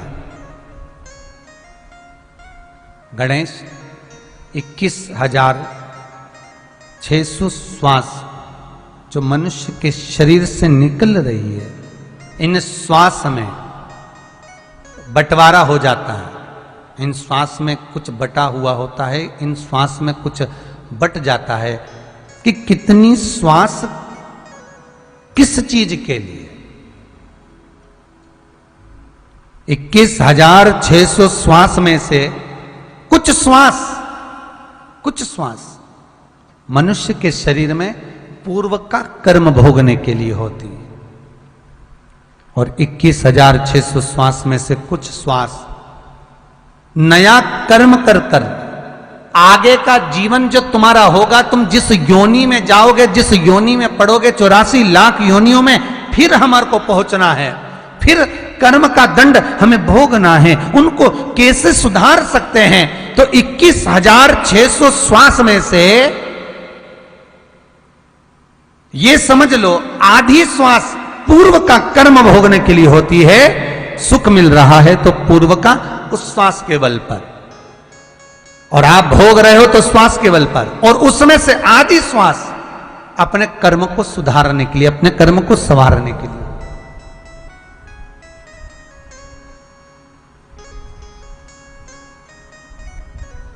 अपने कर्म को हम संवारे, उसके लिए प्राप्त होती है।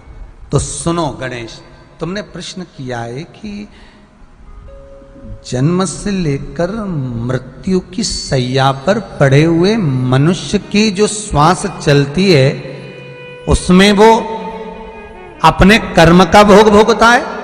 तो मां जगत जननी कहती है केवल कर्म का भोग तो भोगता ही है। सुख भी मिल रहा है तो पूर्व में करे कर्म के अनुसार, अगर कुछ मिल रहा है तो पूर्व में करे कर्मों के अनुसार, अगर दुख भी मिल रहा है तो पूर्व में करे कर्मों के अनुसार। पर सुनो, इन्हीं मनुष्य की देह में जन्म से लेकर मृत्यु की सैया तक जो अच्छा कर्म वो करता है, वो आगे चलकर उसको फिर पुनः प्राप्त हो जाता है, वापिस उसे प्राप्त हो जाता है, फिर वापिस मिल जाता है।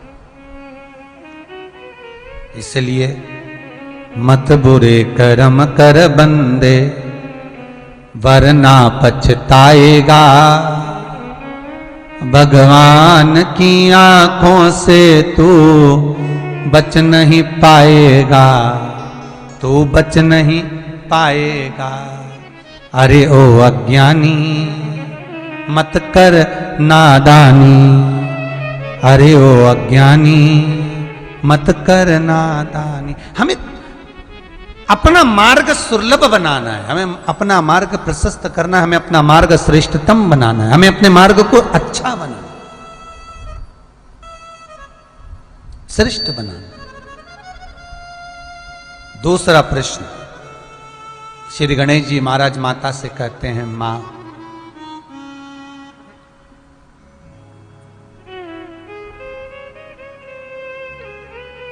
माता पिता पत्नी, बच्चे,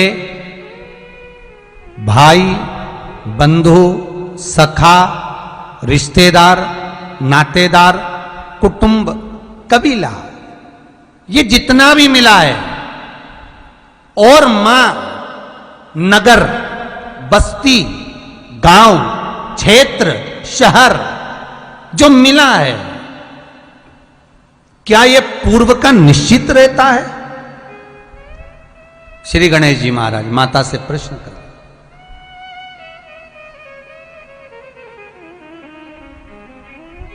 भगवान भोलेनाथ जी को धन्यवाद देना आज हो, जरूर देना कि तुम्हें किसी भिखारी के घर में पैदा नहीं करा।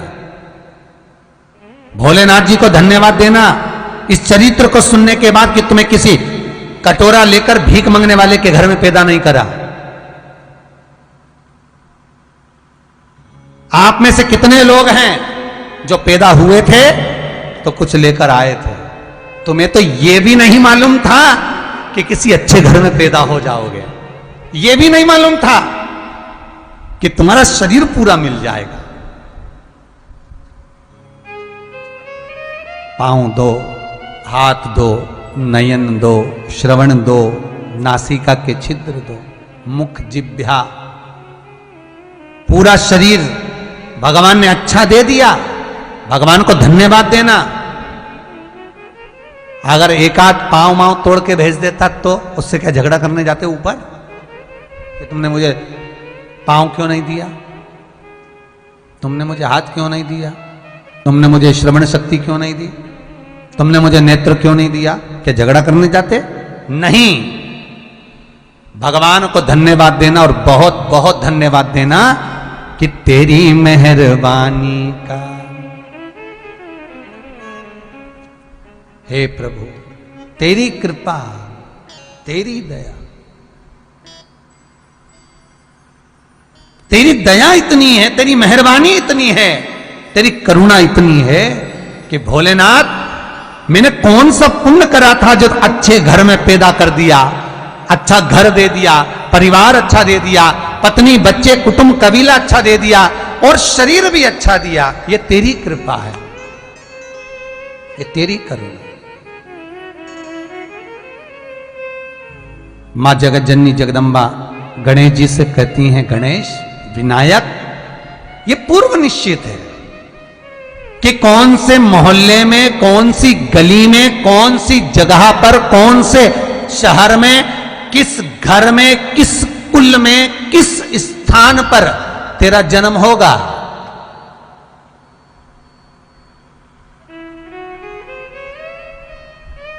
दाना पानी भी लिखा रहता है। कई लोग बिहार में जन्म लेते हैं, मुंबई में जाके खाते हैं, कमाते हैं वहां और वहीं खाते वहीं रहते हैं। कई महाराष्ट्र में पैदा होते बेंगलोर पहुंच जाते, कोई गुजरात में हुआ तो महाराष्ट्र पहुंच जाता। कभी विचार करा आपने कि पैदा आप सीहोर में हुए हो, पैदा आप गुजरात में हुए हो, पैदा आप भोपाल में हुए हो, पैदा आप इंदौर में हुए हो और कहां रह रहे हो? बेंगलोर में। कहां रह रहे हो? महाराष्ट्र में। कहां रह रहे हो? गुजरात में। कहां?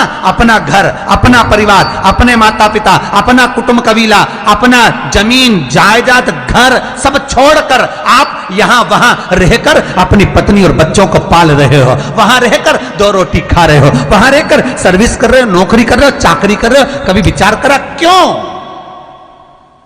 किस लिए? अरे भैया,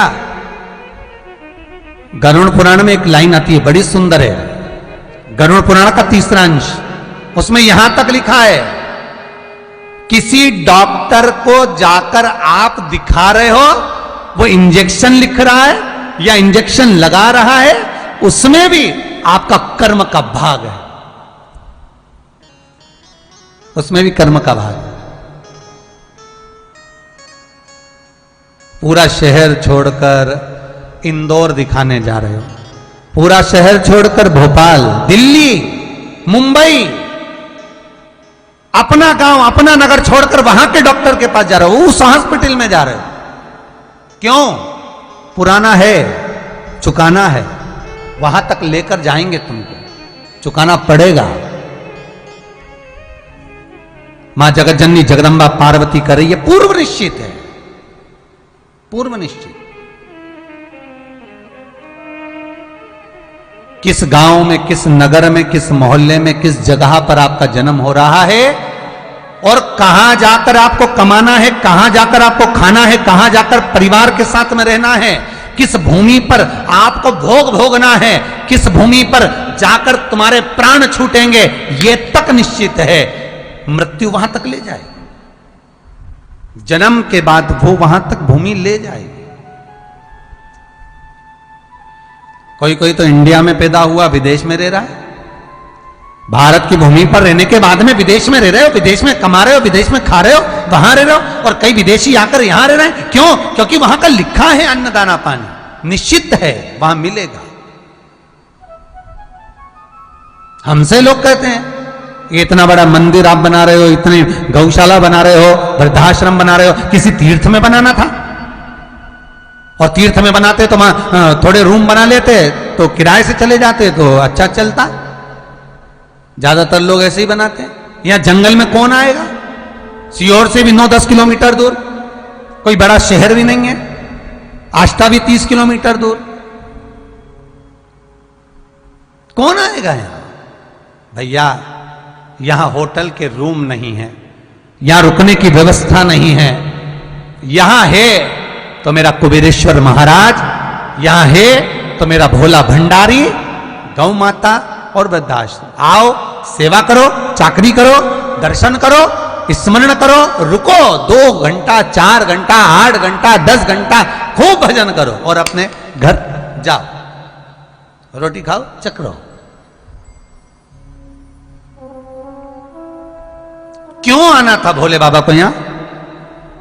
यहां गांव के लोगों ने भी नहीं सोचा था। आसपास के इतने गांव लगे हैं यहां दूर दूर, पर जहां मंदिर बन रहा है वहां कोई गांव नहीं। तो यहां भगवान क्यों आए? उसका कारण होगा कि भगवान ने जमीन, भूमि, जगह निश्चित करी होगी, उसको यहां आना था। गणेश सुन, भूमि, जगह, तिथि, समय, वार निश्चित होता है। ये परिवार जो मिला है, ये कुटुंब जो मिला है, ये कबीला जो मिला है, ये माता पिता जो मिले हैं, ये भाई बंधु जो मिले हैं, ये सखा जो मिले हैं, ये पूर्व के निश्चित हैं। किसी का भोग कर कर तुम आ गए हो, वो तुमको मिल गया, उसको चुकाना है। किसी का कुछ ले लिया, उसको चुकाना है। ये कर्म के अनुसार चुकाने के लिए हमें मिले। तीसरा प्रश्न श्री गणेश जी महाराज का, यदि मनुष्य, मानव इस भूमंडल पर आए और मनुष्य इस पृथ्वी पर आए और आकर यदि भगवत नाम ना ले, स्मरण ना धारण करे, चित्तवृत्ति ना धारण करे, भगवत भजन करे ही ना, तो उस मानव का आगे का लेख क्या होता है? मां जगतजननी कहती है, गणेश मृत्यु लोक में आने के बाद जो भगवान की भक्ति नहीं करता, मृत्यु लोक में आने के बाद जो भजन नहीं करता, मृत्यु लोक में आने के बाद जो भगवान का कीर्तन नहीं करता, नाम जाप नहीं करता, सेवा चाकरी नहीं करता, आदर भाव नहीं रखता, कहते हैं धीरे धीरे उसके पुण्य समाप्त होते चले जाते हैं और जितना सुख उसके भाग्य में लिखा रहता है वो उसको भोग नहीं पाता और उसका सारा सुख उसके कर्म के अनुसार समाप्त होकर फिर वो सुख जीवन पर्यंत के लिए चले जाता है और उसकी जिंदगी, मनुष्य का जीवन दुखमय हो जाता है। जीवन में उसको दुख झेलना, जीवन में उसको दुख का अनुभव होता है। इसलिए मानो मनुष्य शरीर पाले तो भगवत चित्त में रमे।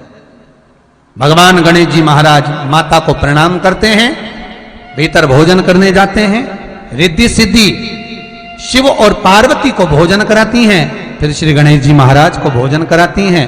कार्तिकेय बाबा भोजन प्रसाद पाते हैं।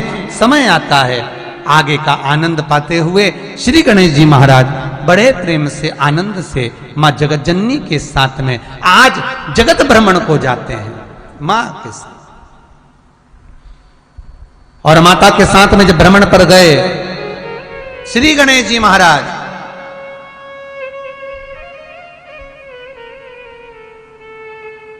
तब श्री गणेश जी महाराज ने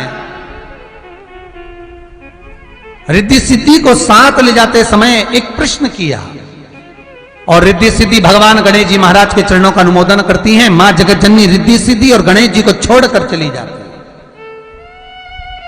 समय आता है श्री गणेश जी महाराज के यहां रिद्धि सिद्धि के गर्भ से 2 पुत्र का जन्म होता है, शुभ और लाभ। 2 पुत्र जन्म। कहते हैं शिव महापुराण वर्णन करती है,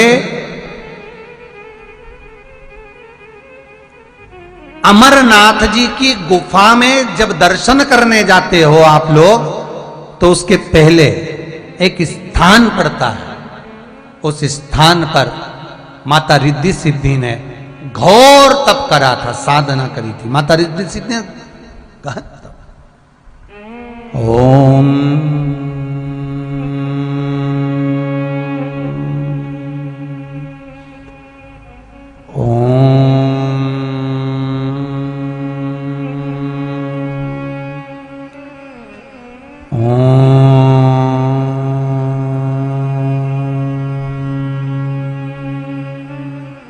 गहन तत्व माता रिद्धि सिद्धि तप साधना में लीन,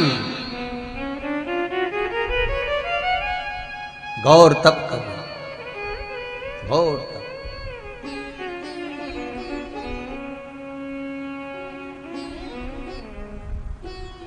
और रिद्धि सिद्धि तप में लीन हुई। भगवान शिव का आगमन हुआ मां जगतजननी जगदम्बा के साथ। पार्वती जी ने पूछ लिया बहुओं से, क्या चाहती हो? बहुएं कहती हैं हमारे गर्भ से जो पुत्र जन्मे, जैसे श्री गणेश जी महाराज का प्रथम भाव रखा जाता है, हमारे पुत्र जो हमारे गर्भ से जन्मे वो जगत का कल्याण करने वाले हो, जगत का हित करने वाले। शिव जी ने तथास्तु कहा, तथास्तु। और माता पार्वती ने उसी समय अपनी गोदी में से बेलपत्र के पत्र उठाकर माता पार्वती ने दोनों बहुओं की गोदी में डाल दिया। देखो मेरी मां जगतजननी जगदम्बा को देखो, नारी को अखंड सौभाग्य देने वाली है तो मेरी मां है, गोदी में लाल देने वाली है तो मेरी मां है।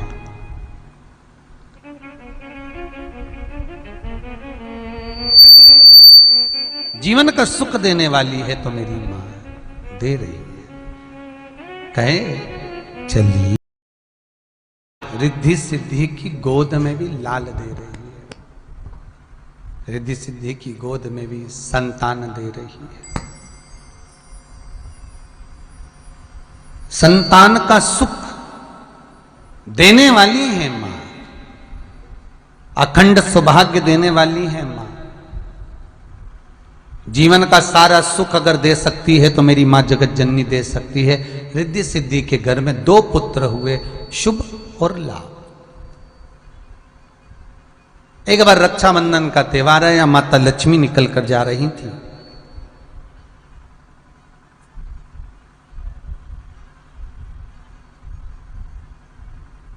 श्री गणेश जी महाराज ने माता लक्ष्मी को रोक लिया, रुको जरा महारानी जी, रुकिए, माता जी जरा रुकिए। लक्ष्मी जी रुकी और गणेश जी को देखा, और गणेश जी को देखकर लक्ष्मी जी ने पूछ लिया, क्या बात है गणेश, क्या हुआ? हुआ क्या? गणेश जी बोले, माता मुझे आपसे कुछ पूछना है। हाँ बोलो, क्या पूछना है? माता आप कहां जा रही हो? माता लक्ष्मी जी बोली, मैं अपने माता के घर जा रही हूं। क्यों? मैं अपनी माता ख्याति देवी के घर जा रही हूं। क्यों? क्योंकि रक्षाबंधन का त्योहार है। ओह, ये त्योहार क्यों होता है?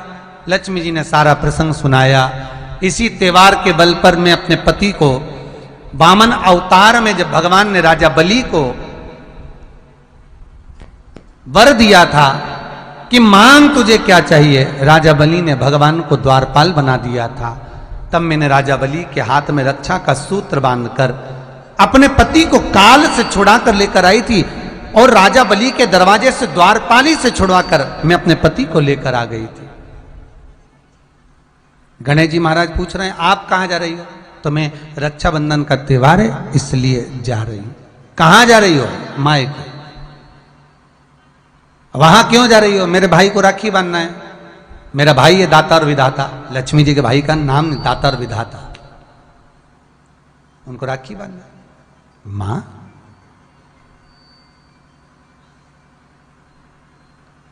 गणेश जी बोले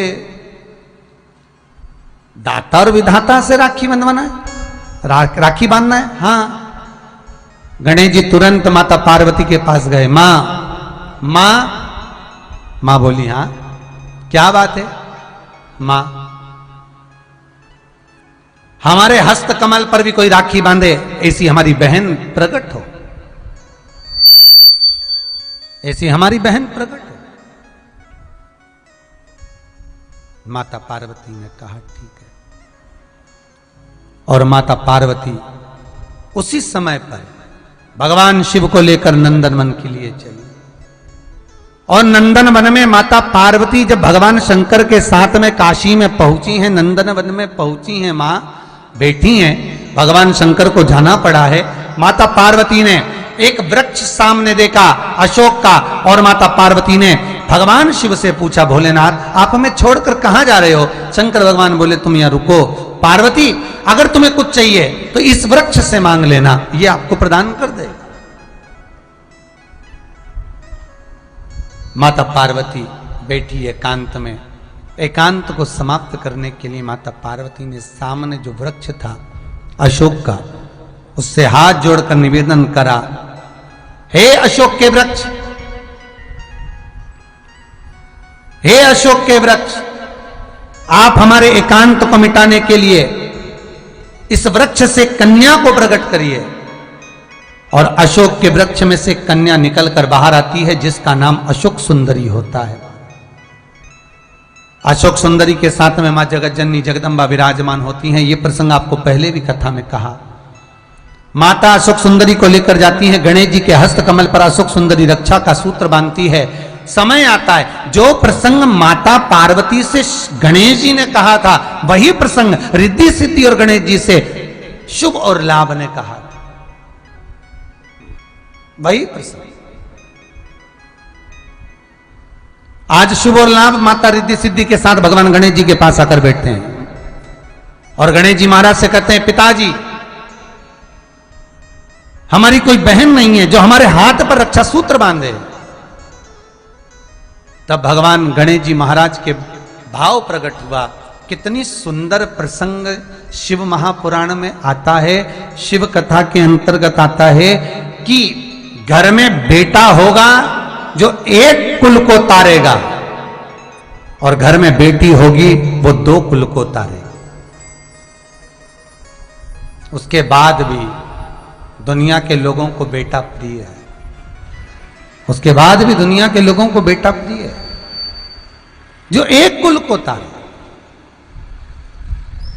और बेटी 2 कुल को तार रही है।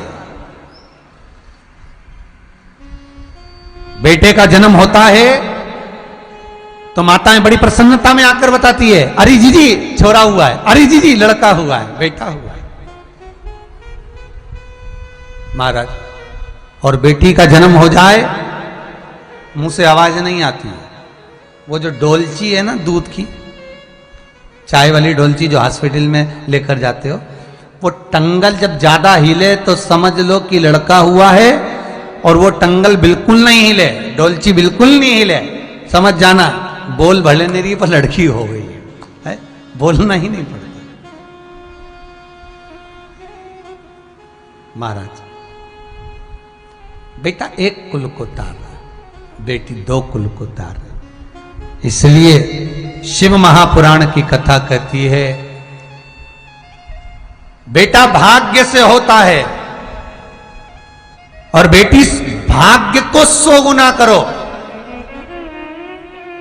भाग्य को 100 गुना करोगे तब सौभाग्य से बेटी का जन्म होता है।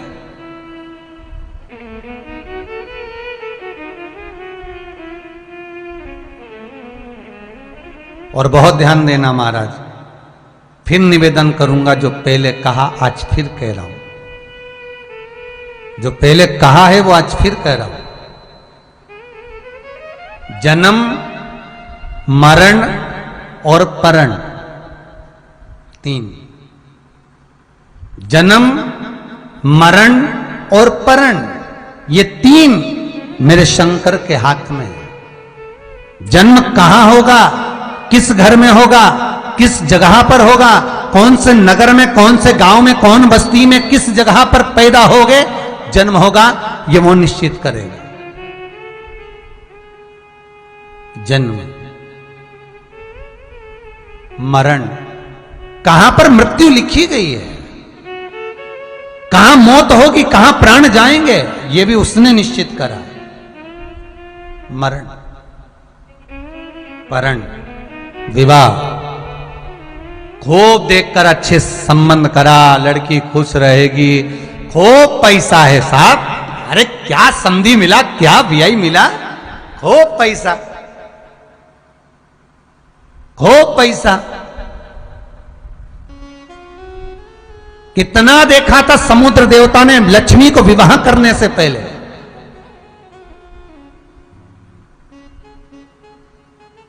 कितना देखा था। नारायण के पास में कितना है, भगवान विष्णु के पास में बैकुंठ, सोने की अंबारियां, सोने के कलश, सोने का मंडप, सोने का तोरण, सोने के कलसा, कितना देखा था।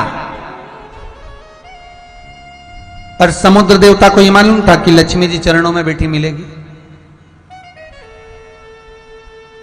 धन बहुत है, पर माता नारायण के चरणों में बैठी है, माता नारायण के चरणों में विराजमान है। और सबने मना करा था, पार्वती विवाह मत कर, पार्वती शंकर भस्मी रमाते हैं, जटाजूट बांधते हैं, मृग छाला पहनते हैं, गले में सर्पों की माला पहनते हैं, मुंड माला धारण करते हैं, अरे पार्वती मत ब्याह कर। हिमालय राज कहते हैं मैं बेटी नहीं ब्याऊंगा ऐसे घर में, मेरी बेटी को तो मैं अच्छे घर में दूंगा। पर किस्मत देखो, जहां राजसी ठाट देखकर समुद्र देवता ने लक्ष्मी को ब्याया था, माता लक्ष्मी भगवान विष्णु के चरण के पास में मिलती हैं। और जहां कुछ भी नहीं था, कोई धन नहीं, कोई वैभव नहीं, कोई सत्ता नहीं, कोई राजसी ठाट नहीं, वहां हिमालय राज ने अपने इतने राजसी ठाट में से बेटी को ब्याया था। वहां जाकर देखते हैं तो कम से कम प्रसन्नता तो होती है कि पार्वती शिव के नजदीक वाम अंग पर विराजमान है, पास में बैठी। ब्रह्मा जी और ब्रह्माणी को देखना, कभी पास में बैठे नहीं मिलेंगे। ब्रह्मा उधर तो ब्रह्माणी उधर। इंद्र और इंद्राणी को देखना, धन बहुत है पर पास में बैठे नहीं मिलेंगे। नारायण और लक्ष्मी को देखना, नारायण के चरणों में लक्ष्मी बैठी मिलेगी। पर 33 कोटि देवताओं में केवल एक नजदीक में अगर कोई बैठा मिला, स्वयं राम और सीता को देखो, स्वयं कृष्ण और राधा को देखो, सीता का भी परित्याग हुआ, इतना राजसी ठाट था तो भी जाना पड़ा। रुक्मणी जो द्वारका की महारानी थी, तो दुर्वासा बाबा के कहने पर उनको जाना पड़ा। द्वारकापुरी खाली, रुक्मणी जी द्वारकापुरी के मंदिर से कोसों दूर है, द्वारकाधीश मंदिर के अंदर, और रुक्मणी कोसों दूर, इतना ठाठ होने पर केवल एक महारानी माता पार्वती, जगदम्बा, जगद्धात्री मां दुर्गा, भवानी मां, भले महल नहीं, भले अटारी नहीं, भले सुख नहीं, भले संपदा नहीं, पर माता पार्वती का अखंड सौभाग्य, जगत जननी दुर्गा भवानी का जो आनंद है शिव के नजदीक वाम अंग विराज रहे हैं, शिव के नजदीक।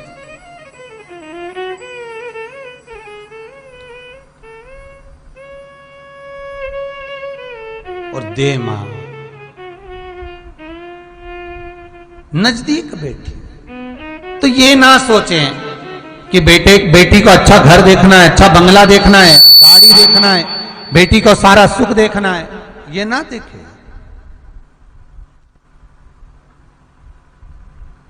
बहुत देखा, हो सकता है भाग्य में जो लिखा होगा वो तो मिलना ही है। इसलिए उस जगजननी जगदम्बा से विनती करो, महारानी से निवेदन।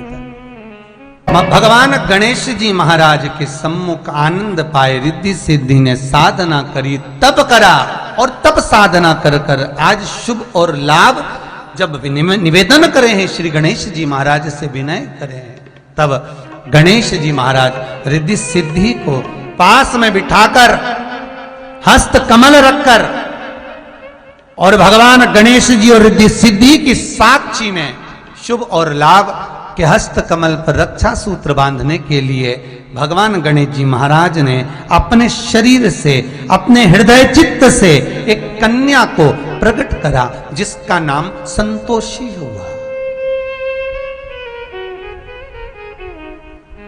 यह शुभ और लाभ की बहन है। देखिए, शंकर जी की बहन छिप्रिया, जिसको लोग छिपरा कहते हैं,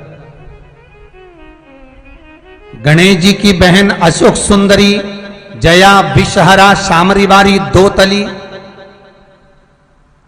और शुभ और लाभ की एक बहन जिसका नाम है संतोषी।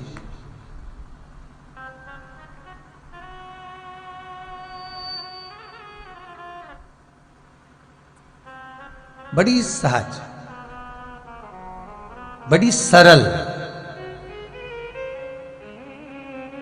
इसके पास में एक गाय थी जिसका नाम था सुशीला। जो समुद्र मंथन में 5 गाय निकली थी, समुद्र मंथन में जो 5 गाय निकली थी, नंदा, सुभद्रा, सुशीला, बहुला, सुरभि, ये जो 5 गौएं जो प्रकट हुई थी, उसमें से सुशीला संतोषी के पास थी।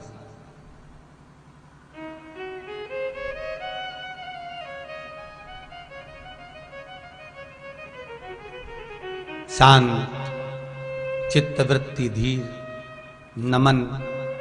संतोषी ने गणेश जी के पुत्र शुभ और लाभ के हस्त कमल में रक्षा सूत्र बांधा। पूरा परिवार आनंद समाहित हुआ। समय आया, शुभ और लाभ आनंद से विराजमान हुए। पूरा गणेश जी का परिवार सुखमय आनंदित हुआ।